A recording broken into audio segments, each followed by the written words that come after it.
જ્યાં છુટકારો મળશે ખીલથી, તમે જિંદગી જીવશો ફીલથી.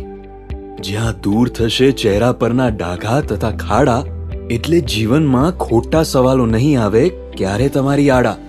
અટકશે ખરતા વાળ, સુધરી જશે તમારો વર્તમાન અને ભવિષ્યકાળ. ધાધર ખરજવું અને સફેદ ડાઘથી છુટકારો, તમારા મનને મળશે કાયમીનો હાશકારો.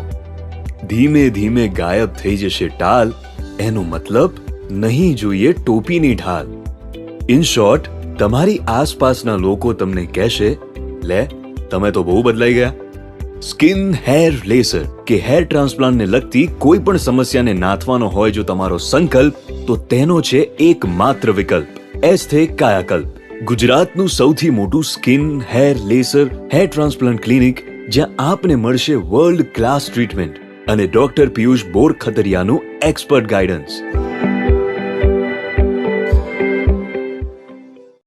હું ડૉક્ટર મિત્તલ બોરખતરિયા. આજથી 4 થી 5 વર્ષ પહેલાં અમારું એક સપનું હતું કે અમારે જુનાગઢ લેવલે આંતરરાષ્ટ્રીય કક્ષાની સારવાર બધા પેશન્ટોને, દર્દીઓને પુરવાર કરવી છે અને એ પણ એ લોકોને પોસાય, ટૂંકમાં ઇકોનોમિકલ રેટમાં અમે પ્રોવાઈડ કરવાની ટ્રાય કરવા માટે આ એક ડ્રીમ હતું અમારું અને એ ડ્રીમ ફૂલફિલ આજે થઈ રહ્યું છે. અને આમાં સ્કિનને લગતી બધી સારવાર, હેર ટ્રાન્સપ્લાન્ટની બધી સારવાર છે, ફિટનેસ અને ડાયટ સ્ટુડિયો છે, એક ઓર્ગેનિક મોલ આપણે કરેલો છે જેનો હેતુ છે કે આપણે ઓર્ગેનિક પ્રોડક્ટ્સ લોકો યુઝ કરતા થાય, નેચરલ પ્રોડક્ટ્સ યુઝ કરતા થાય લોકો. હું ડૉક્ટર પિયુષ બોરખતરિયા. આજના દિવસે અમે એસ્થે કાયાકલ્પ ક્લિનિકનો આરંભ કરી રહ્યા છીએ. આ ક્લિનિકનું મેઇન કામ એ છે કે આપણે ઇન્ટરનેશનલ કક્ષાની સારવાર લોકોને પરવડે એવા ભાવમાં ઘર આંગણે, એટલે કે જુનાગઢ અને સૌરાષ્ટ્રના આંગણે આપી શકીએ, જેની અંદર સ્કિનના બધા ડિસીઝીસ, ચામડીના રોગો જેવા કે ધાધર, ખરજવું, એલર્જી, એનું સચોટ નિદાન થાય, એની સારવાર થાય અને એકદમ પરિણામલક્ષી બધી સારવાર મળે એવી સારવાર અમે આપીએ છીએ, જેનાથી નિદાન ઉપર ફોકસ કરી શકીએ, રિઝલ્ટ ઉપર ફોકસ કરી શકીએ. બીજી વસ્તુ, ઘણી બધી લેસર ટેકનોલોજીની આધુનિક સારવાર અવેલેબલ છે કે જે ખીલ મટાડવા માટે, ખાડા મટાડવા માટે, ડાઘ માટે, એના માટેના અદ્યતન મશીનરી કે જે 12 થી 14 પ્રકારના લેસર છે અમે લોકો માટે લાવ્યા, જે યુએસએફડી એપ્રુવડ છે, કે જે આખા વર્લ્ડની અંદર જે લેટેસ્ટમાં લેટેસ્ટ ટેકનોલોજી છે અમે લાવ્યા છીએ. સાથે સ્લિમિંગ અને ફિટનેસ અને એન્ટી એજિંગ, એટલે કે કરચલી માટે, ડાઘ માટે, એના માટેની સારવાર. હેર અને હેર ટ્રાન્સપ્લાન્ટ, એટલે ખરતા વાળ માટેની અલગ અલગ થેરાપીસ કે જેનાથી વાળ ઉગાડી શકાય, અને હેર ટ્રાન્સપ્લાન્ટ કે જે વાળનું પ્રત્યારોપણ. એની સાથે સાથે ડાયટ અને ફિટનેસ સ્ટુડિયો કે જેની અંદર લોકોને બીમારી જ ના થાય અને લોકો ફિટ રહે, એના માટેની પણ સારવાર ઉપલબ્ધ છે. નીચેનો માળ છે એમાં ઓર્ગેનિક મોલ બનાવ્યો છે જેથી કરીને લોકો નેચરલ લાઇફસ્ટાઈલ ફોલો કરે. સારી લાઇફસ્ટાઈલ ફોલો થશે તો બીમાર જ નહીં પડે. અમારો એક સૂત્ર છે કે લોકોને મટવું જોઈએ અને મટ્યા પછી પાછો રોગ ના થવો જોઈએ. તો આના માટે એસ્થે કાયાકલ્પ ક્લિનિકનો મેં શુભારંભ કર્યો છે અને સાથે સાથે એક ઇન્સ્ટિટ્યૂટ અને એકેડમી શરૂ કરી છે જેમાં સ્કિનના ડૉક્ટરો અને સ્કિલ ડેવલપમેન્ટ, જે ભારત સરકારનો પ્રોગ્રામ છે, તો એ સ્કિલ ડેવલપમેન્ટમાં ઉપર ભાર દે છે. તો ખાસ બધા લોકોનો, મારા પેશન્ટ્સનો, જૂનાગઢની જનતાનો અને બધાનો આભાર માનું છું કે અમને 10 વર્ષમાં ખૂબ તમે સપોર્ટ કર્યો છે અને બધાનો આભાર માનું છું. તથા પત્રકાર, મીડિયા અને જેટલા પણ લોકો અમારા સંબંધીઓ છે, મિત્રો છે, એનો આ પ્રસંગે આભાર માનું છું. Thank you so much. નમસ્કાર દર્શક મિત્રો, હું હર્ષુ પરમાર સહયોગ દ્વારા પ્રસ્તુત ન્યૂઝ 20 ગુજરાતીમાં આપ સૌ દર્શક મિત્રોનું હાર્દિક સ્વાગત કરું છું. જોઈએ આજના મુખ્ય સમાચારો. જૂનાગઢ મહાનગરપાલિકા દ્વારા શહેરના બાગ બગીચાની સફાઈ કરી 15 ટન જેટલા કચરાનો નિકાલ કરવામાં આવ્યો.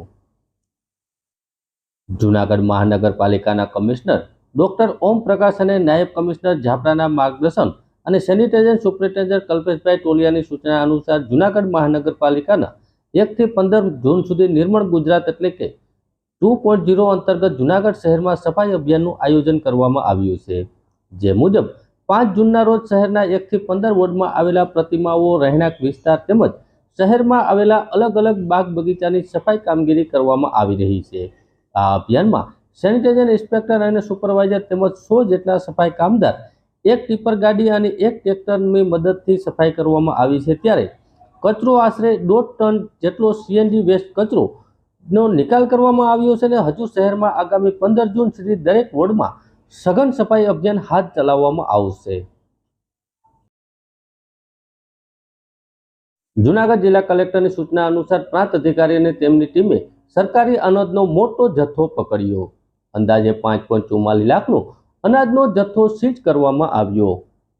કલેક્ટર અને જિલ્લા મેજિસ્ટર અનિલકુમાર રાણાવસિયાની બાતમી મળી કે કેટલા તત્વો જિલ્લામાં સરકારી અનાજનો કાળાબજારિયા કરે છે અને સસ્તામાં અનાજની દુકાને મળતું અનાજ દુકાનેથી વિતરણ થઈ ગયા પછી ઘરે ઘરે જઈને એકત્રિત કરી ગેરકાયદેસર રીતે અનાજના વેપારીઓ તથા આટા મેલે માર્કેટની યાર્ડમાં વેચી નાખે છે. તેના આધારે સૂચના મળી કે આવા વધુમાં વધુ કેસો શોધી કાઢવામાં આવે અને સમગ્ર સિસ્ટમ તોડી પાડવામાં આવે. તે માટે નિવાસી કલેક્ટર NF ચૌધરીના માર્ગદર્શન હેઠળ આજરોજ જૂનાગઢના પ્રાંત અધિકારી ચરણસિંહ ગોહિલની તેમની ટીમ દ્વારા સવારથી જ વોચ ગોઠવવામાં આવી હતી. વોચના આધારે ઘરે ઘરે ફરીને અનાજ વેચતું મેળવી ગોડાઉન ધારકો વેચીને કારોબાર કરતા નાખતા ઈસમોને પકડી પાડવામાં આવ્યા, જેની સઘન તપાસ કરી હતી. આ સમગ્ર રેકેટનો પર્દાફાશ કરવામાં આવ્યો હતો. જૂનાગઢ શહેર અને ગ્રામ્ય વિસ્તારમાં જિલ્લા કલેક્ટર અનિલ કુમાર રાવસિયાને મળેલી બાતમીના આધારે ગેરકાયદેસર તત્વો સરકારી અનાજના દુકાન મળતું અનાજ વિતરણ થયા પછી ઘરે ઘરે જઈને આ અનાજ વેચાતું હતું તે અનાજના કાળા બજારિયા કરતા હતા. આ બાબતે સવારથી પ્રાંત અધિકારીના માર્ગદર્શન હેઠળ સમગ્ર ટીમ દ્વારા વોચ ગોઠવવામાં આવી હતી. આવો એક શખ્સ પકડી લેવામાં આવ્યો હતો. એ ઈસમમાંથી છકડો રિક્ષામાંથી ₹2374ની કિંમતની 2 બોરી અને 91,320 કિલો તથા 4,753 કિલોના ચોખાની 3 બોરી મળી આવી હતી. હું doctor KP Gadhvi, new life care hospital છેલ્લા 23 વર્ષથી જૂનાગઢની અંદર ગાયનેકોલોજીસ્ટ તરીકે પ્રેક્ટિસ કરું છું. આજકાલના સમયમાં લગભગ બધાને સાંભળવા મળે છે કે હોસ્પિટલમાં જાવ એટલે સિઝેરિયન જ થઈ જાય, પણ એ માન્યતા ઘણા અંશે સાચી પણ છે અને ઘણા અંશે ખોટી પણ છે. એનું કારણ છે અત્યારના પેશન્ટો પણ સામેથી ડિમાન્ડ કરતા હોય છે કે સિઝેરિયન કરી નાખો. એક પેશન્ટને ભય હોય છે કે દુખાવો થશે, શું થશે. આવા સમયે પેશન્ટ જ્યારે ભયમાં હોય અને આપણે એને વધારે ભય આપીએ તો એ હંમેશા ડરી અને સિઝેરિયન જ કરાવવાનું છે. હવે આટલા વર્ષના અનુભવ સાથે અમે પેશન્ટને કાઉન્સિલિંગ કરીએ છીએ, એકદમ સારી રીતે મોટિવેટ કરીએ છીએ. નોર્મલ ડિલિવરી એક આર્ટ છે, મીન્સ કે તમારી આગળ ઘણી બધી મહેનત માંગી લે, કાઉન્સિલિંગ માંગતું હોય છે. એમ કે પેશન્ટને પેઇન થતું હોય ત્યારે પેશન્ટ ખૂબ જ ડરેલું હોય છે. આવા સમયે કયું ઇન્જેક્શન આપવું, કઈ રીતે પાર્ટ આગળ વધારવો અને નોર્મલ ડિલિવરી કરાવવું. ઘણા લોકો કહેતા હોય સાહેબ આટલા વર્ષે તમારે આવી દોડાદોડી કરવાની શું જરૂર છે, સ્ટાફ કરી લેશે. પણ હોસ્પિટલમાં એવું નથી હોતું. પેશન્ટને પૂરતો સમય આપો અને એને સાથે એકદમ આત્મીય સંબંધ રાખીને એને સમજાવો તો દરેક પેશન્ટ નોર્મલ ડિલિવરી માટે તૈયાર જ હોય છે. આવું જ એક પેશન્ટ અમારી પાસે આવેલું હતું જેને સાયટિકાની તકલીફ હતી.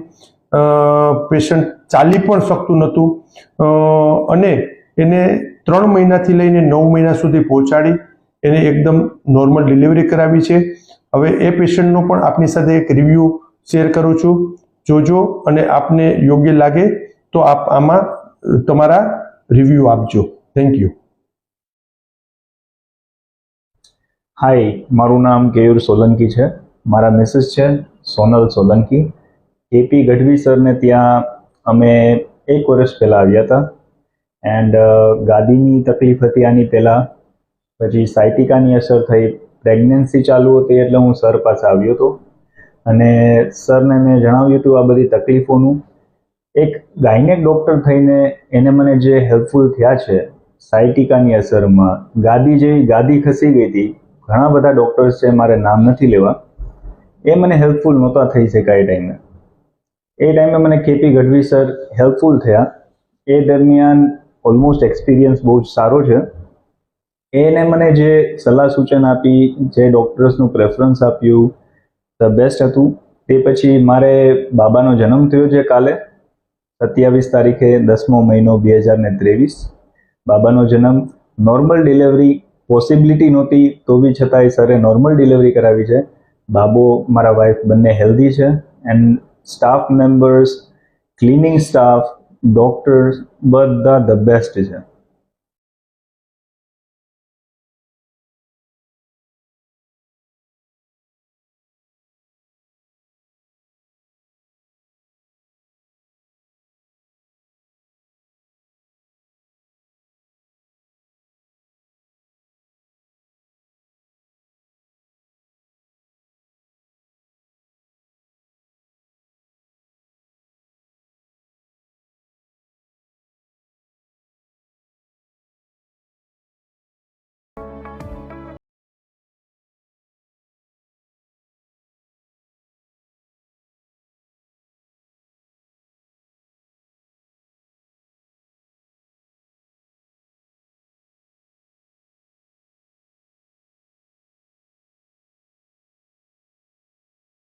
સામે પત્ની અને પાટલા સાસુ ઉપર એસિડ ફેંકનાર પતિ માણાવદરથી પકડી પાડવામાં આવ્યો. વંથલીના ધંધુસર ગામે નિંદ્રાબેન પત્ની સેજલબેન અને પાટલા સાસુ હેતલબેન સંજયભાઈ ઉપર બારીમાંથી એસિડ ફેંકનાર પતિ અમિત નાથા મકવાણાને પીએસઆઈ વાયબી રાણા અને રાઇટર વિક્રમસિંહ વગેરે માણાવદર ખાતેથી ઝડપી વધુ તપાસ હાથ ધરી છે. આ કેસમાં અમિત તેમજ તેનો ભાઈ કિશન અને 3 અજાણ્યા શખ્સો વિરુદ્ધ ગુનો નોંધવામાં આવ્યો છે. તપાસનીય છે કે પીએસઆઈ રાણાએ મુખ્ય આરોપી અમિત નાથા મકવાણાને ઝડપી લઈને કોર્ટમાં રજૂ કર્યો હતો. શુક્રવાર સાંજ સુધી 1 દિવસના રિમાન્ડ ઉપર મેળવી અન્ય ફરાર આરોપીઓને ઝડપી લેવા માટે ચક્રો ગતિમાન કર્યા છે. આ દરમિયાન એસિડ ફેંકવાથી ઇજાગ્રસ્ત થયેલા સેજલબેન અને હેતલબેન જૂનાગઢ સિવિલ હોસ્પિટલ માટે સારવાર હેઠળ અત્યારે રાખવામાં આવ્યા છે. મારું નામ હેતલબેન છે. હેતલબેન, શું બનાવ બન્યો છે? અમે અહીંયા મારી બેનની ખબર કાઢવા આવ્યા હતા. મારી બેનને હાથ ને પગ ને ભાંગી નાખ્યું હતું, તો અમે એની ખબર કાઢવા આવ્યા હતા. પછી અમે ધંધુહર હતા, તો ધંધુહર ત્યાં ગરમી બહુ હતી, ઓયડી હતી, તો અમે ત્યાં બારી ખુલ્લી મેકીને સૂતા હતા. તો મારી બેનનો ખાટલો અને એની નીચે હું સૂતી હતી, તો મારી બેન ઉપર એસિડ નાખ્યું. અત્યારે એની આંખ હાવ ફેલ થઈ ગઈ છે અને હું પણ નીચે સૂતી હતી, તો મારી ઉપર પણ એસિડ નાખ્યું છે. મને મારી બેનને બેયને અટાણે આંખમાં બહુ પ્રોબ્લેમ છે. અમારી છાતી સુધી એસિડ નાખેલું છે. કોણ નાખવા વાળો મારા બેનનો ઘરવાળો અમિત છે અને એની હારે 4-5 જણા બીજા પણ છે. અને મહિના દી પહેલા એનો કેસ હતો, એને કેસ કર્યો હતો અને હાથ પગ ભાંગી નાખ્યા હતા ત્યારે, તો એની કોઈ ધરપકડ કરી નથી. અને નાખવાનું કારણ શું? નાખવાનું કારણ એટલે અમને મારી બેનને મારી નાખવાની જ ગણતરી હતી, તો એની હારે અમે પણ હતા, તો અમને પણ ઉડાડ્યું છે. એને પણ ફરિયાદ મહિના દી પહેલા એના હાથ ને પગ ભાંગી નાખ્યા હતા ત્યારે કરી હતી, ત્યારે કોઈ ધરપકડ થઈ નથી. એસિડ ઉંગલા પછી ફરિયાદ થઈ? હા, અત્યારે અમે ફરિયાદ લખાવી છે અને હવે એની ધરપકડ કરો. અમને બહુ બીક લાગે છે અને અમને મારી જ નાખવાની કોશિશ કરે છે. હાફ મર્ડરનો જ કેસ અમારે લાગુ પડે, બીજો એ કોઈ નહીં. કેમ અટાણે ખુલ્લે આમ રખડે છે? જૂનાગઢમાં શહેર વિસ્તારમાંથી એક ગુનાના આરોપી વનસ્પતિજન્ય નશીલા પદાર્થ ગાંજાના જથ્થા સાથે પકડી પાડતી જૂનાગઢના એસપી હર્ષદ મહેતા સાહેબના સીધા માર્ગદર્શન હેઠળ ક્રાઇમ બ્રાન્ચના જૂનાગઢ જિલ્લા પોલીસ અધિક્ષક હર્ષદ મહેતા સાહેબના માર્ગદર્શન હેઠળ જિલ્લામાં ગેરકાયદેસર રીતે ચાલતા નશીલા પદાર્થની હેરાફેરી તેમજ વેચનાર કરનાર ઇસમો સામે ધોરણસરની કાર્યવાહી કરવાના આદેશ કરતા Junagadh SOG PSI PK Chavda તથા પીએસઆઈ એએસ સોલંકી અને સ્ટાફ દ્વારા જૂનાગઢના ઇસમને વનસ્પતિજન્ય નશીલા પદાર્થ ગાંજાના જથ્થા સાથે ઝડપી પાડવામાં આવ્યો. જૂનાગઢના એસઓજી પોલીસને મળેલી ખાનગી રાહે બાતમીના આધારે જયશ્રી રોડ ઉપર પેટ્રોલિંગમાં હતા એ દરમિયાન ભરત ઉર્ફે પુરાના વાલજી બગડા નામનો જૂનાગઢ વાળાને રોકી તેમની બાઇક તપાસ કરતા તેની પાસેથી વનસ્પતિજન્ય નશીલા પદાર્થ ગાંજાનો જથ્થો 1996 ગ્રામ જેની કિંમત છે 19,960 તથા મોબાઈલ ને સ્કૂટર મળી કુલ 55,880ના મુદ્દામાલ સાથે ઝડપી પાડવામાં આવ્યો હતો. જ્યારે આ નશીલા પદાર્થ ગાંજાનો જથ્થો તેણે શહેરની ખાનગી ટ્રાવેલ્સ બસમાંથી પાર્સલમાંથી મંગાવવામાં આવ્યો હોવાનું સામે આવ્યું છે. જ્યારે આ નશીલા ગાંજાનો અન્ય એક આરોપી તુષાર જોશી હોવાનું નામ ખુલતા એસઓજી પોલીસે તેને ઝડપી લેવા ચક્રો ગતિમાન કર્યા છે. જૂનાગઢના ભવનાથમાં આવેલ ગિરનાર રોપવે 10 દિવસ સુધી બંધ રહેશે, એટલે કે તારીખ 11/6 થી 20/6 સુધી ગિરનાર રોપવે સેવા બંધ રહેશે. જૂનાગઢના ભવનાથમાં આવેલ ગિરનાર રોપવે મેન્ટેનન્સના કારણે 10 દિવસ સુધી બંધ રહેશે. મેન્ટેનન્સની કામગીરી પૂર્ણ થયા બાદ રાબેતા મુજબ તારીખ 21/6 થી ગિરનાર રોપવેની સુવિધા ચાલુ થશે. 10 દિવસ સુધી પ્રવાસીઓ નહીં માણી શકે રોપવેની સફર. મેન્ટેનન્સની કામગીરી પૂર્ણ થયા બાદ રાબેતા મુજબ 21 તારીખથી રોપવેની સેવા શરૂ થઈ જશે.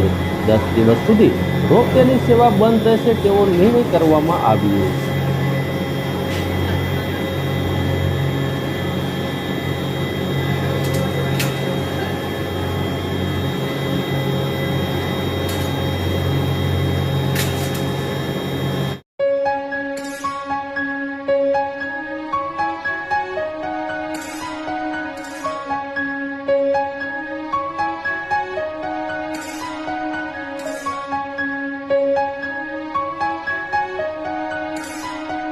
આજથી આપની સેવામાં ડિવાઇન હોસ્પિટલ કાર્યરત થઈ ચૂકી છે. હું ડોક્ટર નિમિ સિંગરાજિયા તથા ડોક્ટર મોસુમ દુલાણીયા સાહેબ, ચાંદેડા ચોકડી બાયપાસ, ગોલ્ડન ટ્રેડ સેન્ટર, મહાપૂજા ઓફિસની સામે.